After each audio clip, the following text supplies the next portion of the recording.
We found something in this engine that you would never want to find in your M2. Oh! Oh! Have a look in here.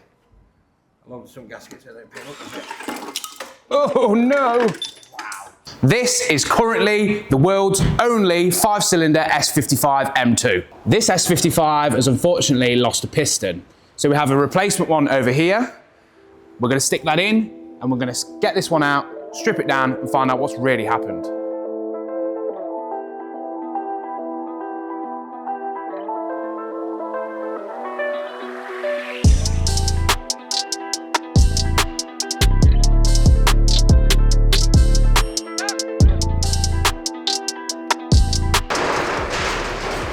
So, for some reason we've lost Dolly's head in this picture, but hold on a sec, let me see if I can find it.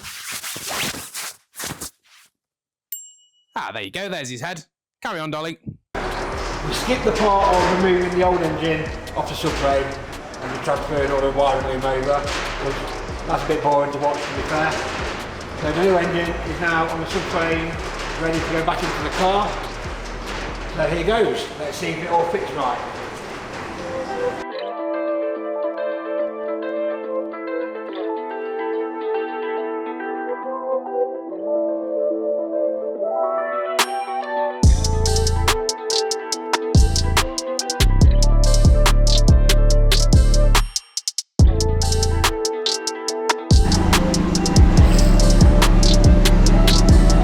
I had no engine management lights on, you know, when I started this.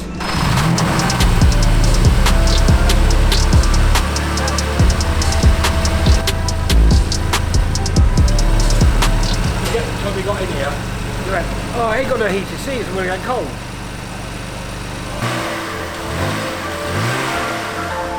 I don't know.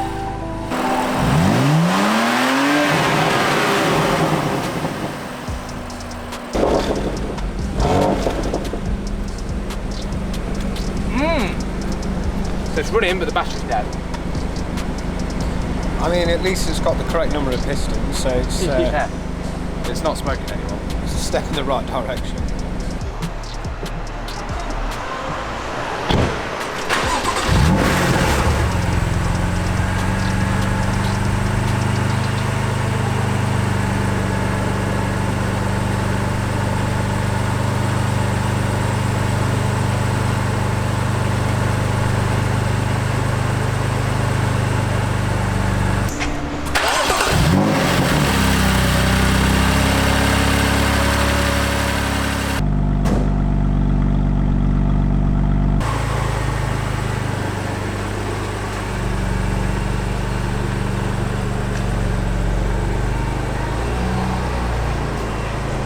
The time-lapse made that look easy, didn't it, coming out? Dolly's already done most of the work for us, so we've not got a lot to do before we can find out what's actually gone wrong with it. The story with this engine is it was in customer's car. Customer was driving down the road. Well, first of all, let's go back.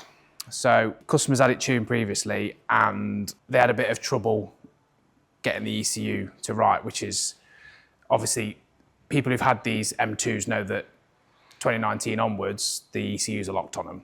And the person who mapped it didn't know this, which kind of suggests to me that they've probably not mapped many of them. Maybe a mapping issue. We'll find out when we've got it stripped, but that's why I'm just letting you know that issue. The ECU has been mapped by, I suspect, someone who's probably not done much on these engines. So customer was driving along, he's gone to overtake someone and the engine has just locked up. Thought it may have been crank hub, because that's generally tends to be what crank hubs do. You downshift, go to overtake someone, and the crank hub just says nope and just locks the engine up. So it was dropped off to another garage. The other garage said, yep, we'll get you in for crank hub.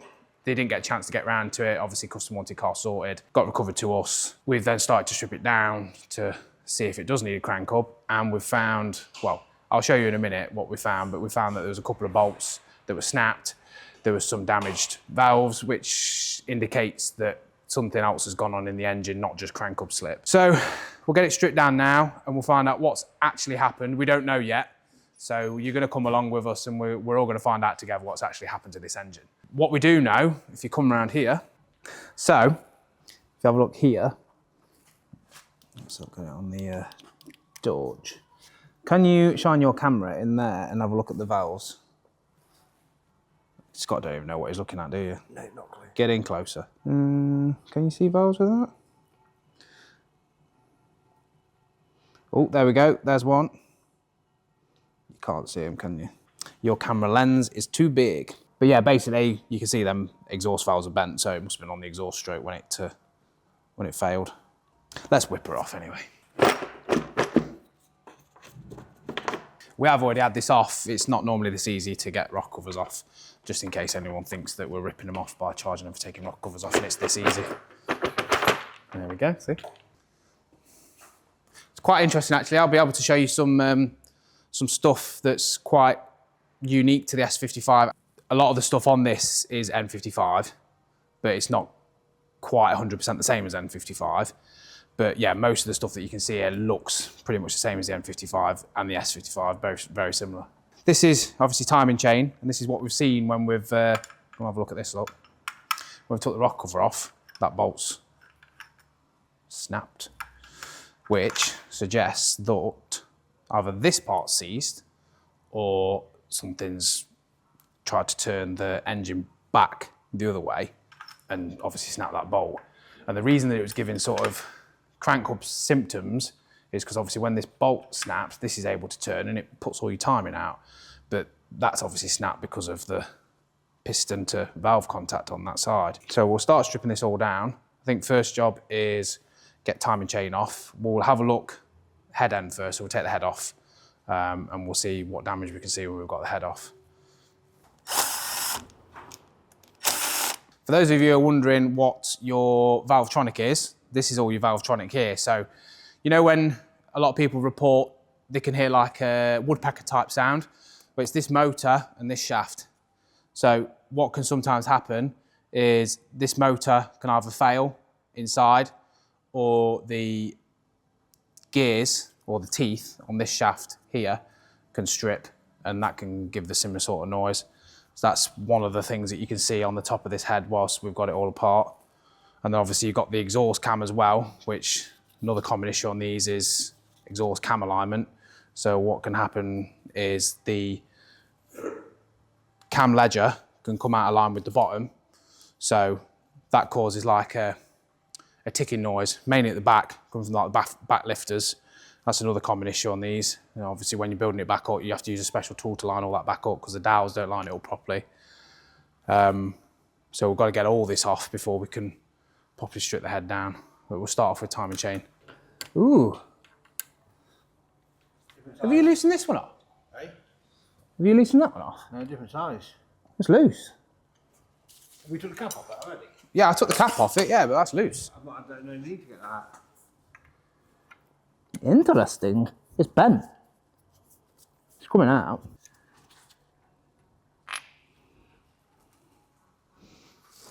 Roll it on here. Should roll perfectly straight. Why is that loose? Okay, that's better. There's definitely something weird going on there, though. That's weird, isn't it? Oh, look at that. Worst one I've ever seen.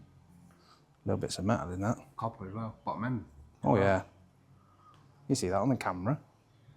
It's a glittery, pretty mess, isn't it? I bet that's piston number 5 there. And behind door number 2, it's a bit tighter.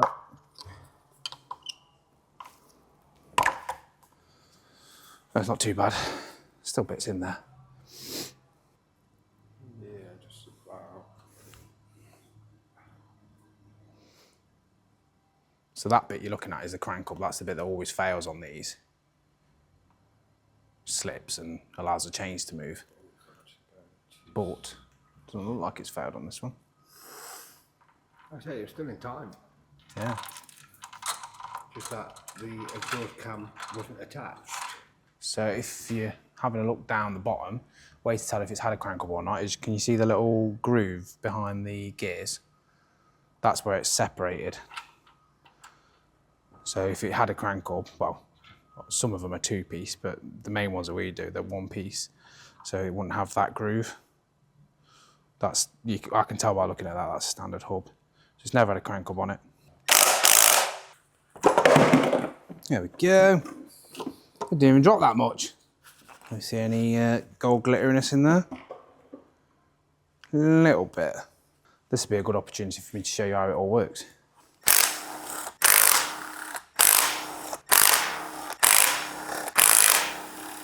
Normally you would take them off in a sequence, but this has already been off before, so they've only been nipped down.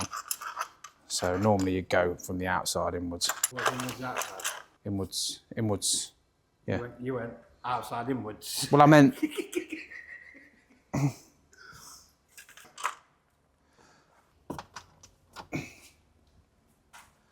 So this is the first telltale sign that there was an issue.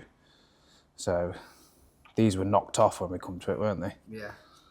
And if you look, you can't really, I don't think you'll be able to see on the camera, but just looking at it, these are slightly bent over in comparison to the others. Yeah, it's like that, isn't it? It's kind of knocked these off. And then you look, there's been a bit of contact on the side of them. So these are, for those who don't know, these are rockers. So essentially what happens is the cam runs on that part there, and you've got a lifter. You watch, I'm not gonna be able to pull it out now, am I? That one's gonna be seized in, isn't it?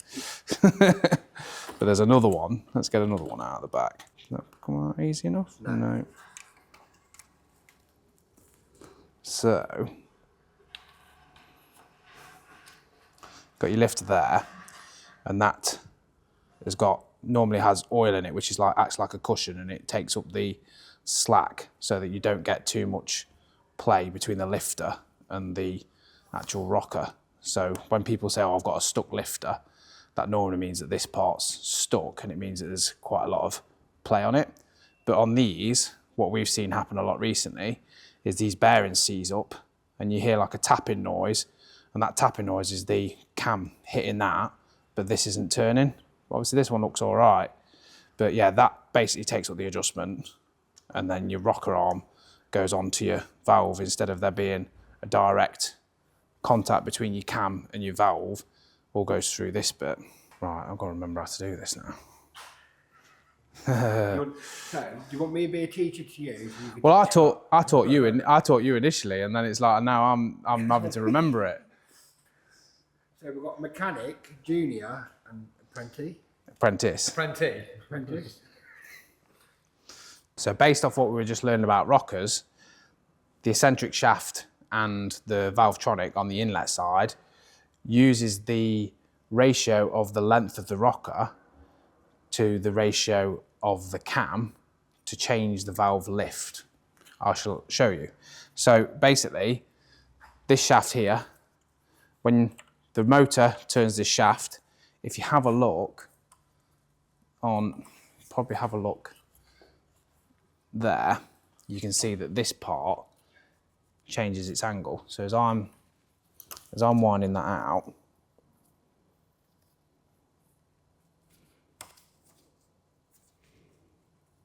if you have a look on this part, it's actually opening the valve up the more I open this motor. So if you watch the actual valve, obviously that part's the valve and that part's the rocker, and then there's another rocker part here which changes depending on where it's essentially like another cam, this shaft is. So if you watch as the motor turns it over, it's opening the valves more. And that's why they call it variable valve lift, you see, because this motor basically opens the valves up. You can see that's lifted it quite far now. So if you try to start the car with the motor in this position and the motor unplugged or this not working, you could end up with no compression.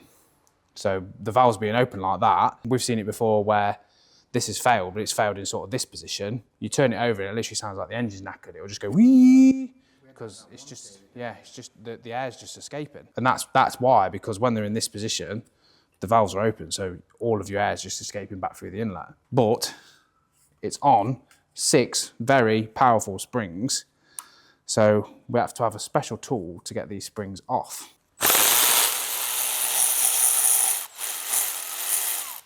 When this goes, you may notice a noise similar to like a woodpecker. It'll go, meh, and it'll happen not only when you're driving it, but also when you unlock the car, because this does like an end stop check. When you unlock the car, a lot of the time it'll do an end stop check. The motor will allow the shaft to turn and hit this point here. So it'll go from that point, and then around this side, there's another end stop there. So essentially the woodpecker noise that you can hear is this shaft trying to turn that to there and back there, but it's not able to because it's skipping. So yeah, something completely unrelated to this engine failure, but it's worth learning whilst we've got it all stripped. Do your woodpecker noise again. Take that out and be fast. Oh dear. Right, what's next?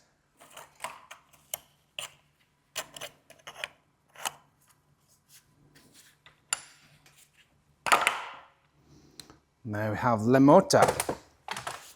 So you can see that's the part that spins the gears on this side. And it's either the motor that fails or something fails inside the shaft basically when the motors go. But a lot of the times when the motors go, they can also cause the shafts to go as well. That job. So this motor's around sort of 350 quid.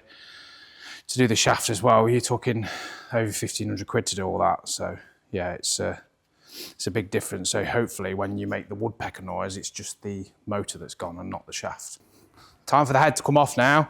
So this is where we find out how bad this engine is destroyed.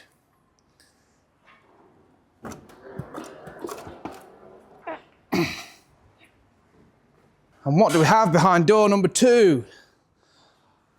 Conrod no connected at all. Have a look down there. So if we have a look down there, we can see, I don't know what you can see on the camera, but that's the crankshaft. So the conrod isn't connected to that at all. And I can see the conrod that is not connected to the piston further down inside the sump. So I think to find out any further what damage has been done here, we're gonna have to take the bottom end off and see what's gone on. Where's the top of the piston? Well, this is the thing, it's all split off.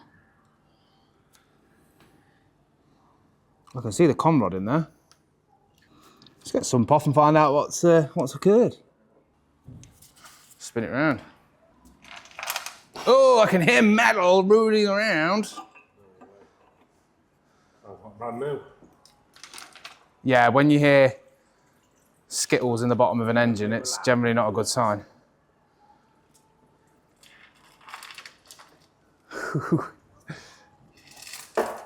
We should get an ASMR of that. Hey? We should get an ASMR of the metal making noise. Are we still draining? Yeah. Keep going. It's where the piston falls out into that bucket and splashes you.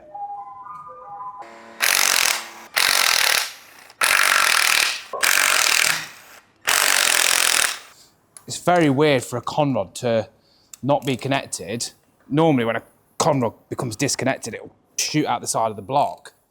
So it's very weird for it to still be in there by the looks of it.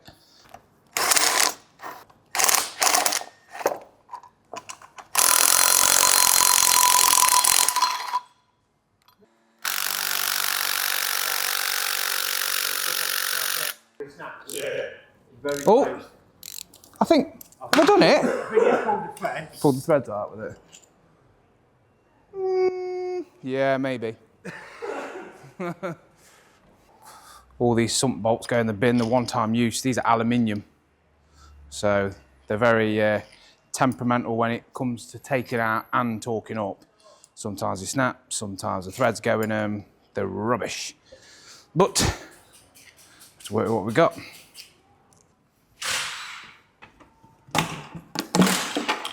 Oh! Oh, We have Christmas! that's never good. Are we ready? Have a look in here. Along with some gaskets that don't pin up a bit. Oh no! Wow. That's never what you want to see when you take your sump off, guys. That is not good. Oh, dearie me.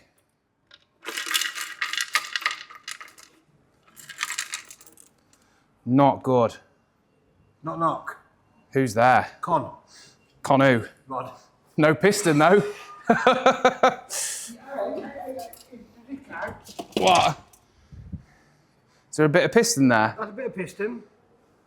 We had a piston at one point. Wow. Destruction Derby in there, isn't it? Bigger one there. That's so cool. So, that is the conrod, and it looks like the bolt may have snapped. The bolt's still in there. And it's come off. Definitely full of shell. Well, yeah, that goes without saying, doesn't it? Block scrap, Tommy. But that being said, Scrap. oh yeah, I know, but there's not actually much. It's difficult to know because it's been flying around. What but caused the failure? yeah, sometimes, you know, when you've had conrod bearing failure, you normally see blue all around here. Where they got really hot. Yeah, but it doesn't look like it's got hot. It looks to me like the bolt's snapped. When we were manually winding it over, why didn't we hear any noises? Oh yeah, it's attached to it. Someone's had a party in there, hasn't it? I mean, the engine's definitely scrapped, but I kind of want to keep digging to find out what's gone on there. But, oh, you know what else I've just noticed? What?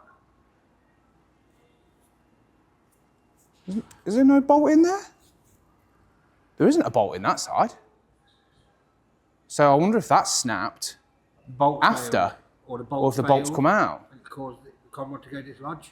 Because you'd think that if it had just snapped, both bolts would be in there snapped. That says to me that that's wound out, because there's threads in there, isn't it? Definitely took a whack on the head though, hasn't it? It's done a good job. I kind of want to take the oil pump off and find out what the other ones are like, because I've got a sneaky suspicion that I wonder if this had rod bearings at some point and someone's not tightening them up. I don't know the oil pickup. Huh? Oil level sensor. Yeah. I don't know why that's in there. Well, it's been twatted, hasn't it? Even bits made it in there, look.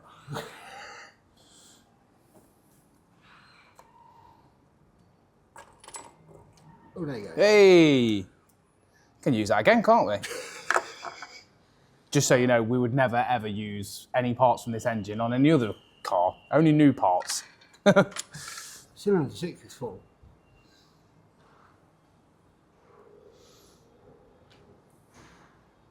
Got a cast in here. If it was just a bed plate, that's changeable. But from the look of it there, nah.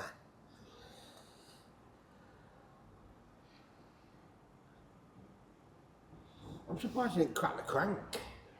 Well, yeah, I mean, the crank's pretty solid, isn't it? And to be fair, it doesn't look like the crank's had that much damage. I'm going to carry on digging a little bit, but yeah, you'd expect. It's just killed all the aluminium around it, hasn't it? I think the missing part of the crank off there. What? Missing to darkness. You know, like this bit.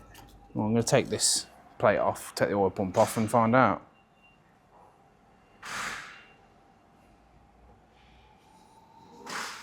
To be fair, I've seen failures. Look at that. I think we need a bin for all these bits. That genuinely looks like a bolt's come out of that, because it's even like stretched it, hasn't it?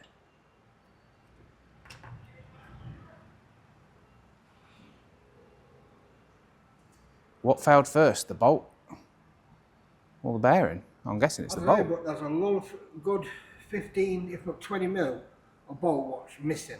Well, it's got to have wound out. Because that's... Because, like, the threads are fine. The threads are okay in there, aren't they? That black handle one there, okay? Black. Right side. There, that's it. Okay. Just to go...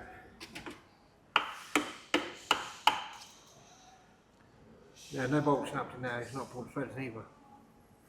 It's either... It's got to have come loose, hasn't it? It's got to have backed its way out. The threads you can see in there, they're mint. Obviously this one's snapped, but I think that one's come out first. Hey Tommy, you know if that's had...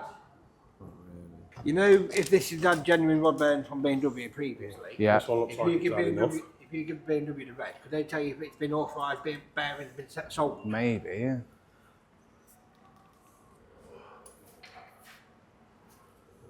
Oh! Non-snap one.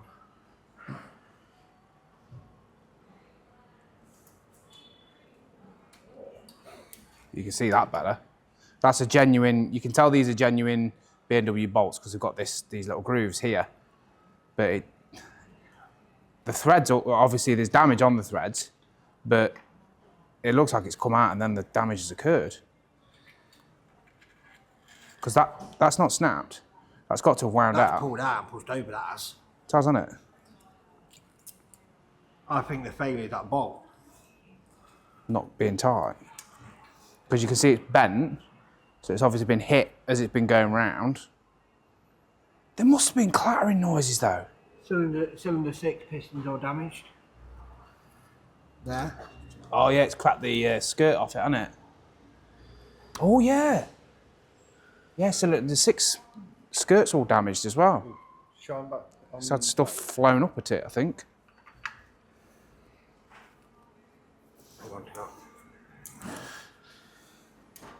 That bit there. If you can see that. Do you not think it'd be a nice gesture if we drilled a hole in a bit of piston and sent it to the customer for a key ring? or a hole in this bolt as a key ring? I don't know if you'll take that good, funny, or taking them out, Michael. I think you've got to have some sort of souvenir when it's cost you this much, haven't you? A mate of mine had that on his Fiesta engine. The garage sent him a bit of his piston as a key ring. Let's keep investigating, shall we? We've got a little bit of time today. I can't pick up the eye. Yeah. Well, there's a bit of piston. That's a block. Hole in the block there. It's about to come through the back corner there. Oh, it nearly hold the block. Can we reuse this bolt? Yeah, reuse everything in this, mate. Shine your torch down that oil pickup. Do you think it might have had oil pressure issues?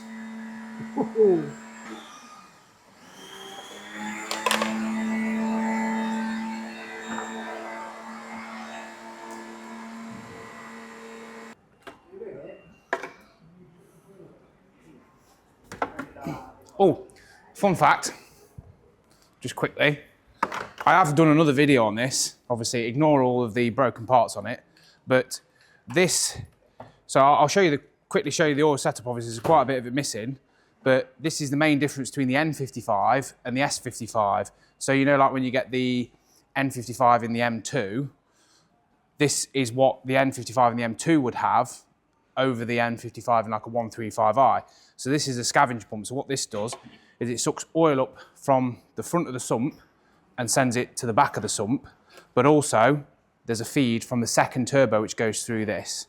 So there's this, and this is slightly bigger around here, which then matches up. Come over here.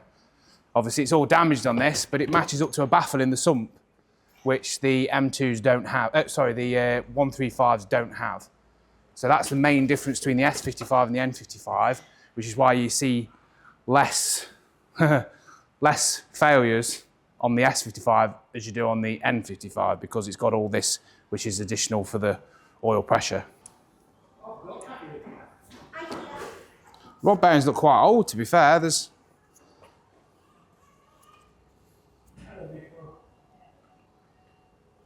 don't know whether they've been recently changed. So the whole thing makes no sense. It almost seems like bolt failure.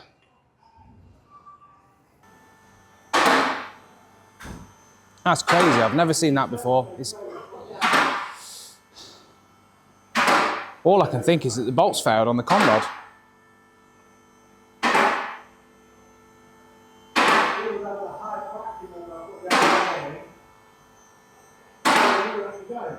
So, I think it's safe to say that this block is scrap. There's pretty much no usable parts left on this at all. Pretty pointless stripping it down really, but we had to find out why it had failed and what had gone on, and in case it was something that is still present on the car or whatever. To me, in my opinion, it looks like the con rod bolt has either come loose or it's failed. I'm not sure if some work has been done on the bottom end of this engine before. It is quite clean in here. There's one slight thing that's making me think that there might have been working here before. If you come and have a look at this here, you can see where the bolts snapped off for there, and it looks, now I might be wrong, but it looks like there's been a helicoil put in there. So that kind of suggests to me that there has been some work on this bottom end before. I might be wrong. But yeah, it looks like the bolt's literally backed out, which could be down to incorrect torquing, or it could be down to a manufacturing fault with the bolt maybe.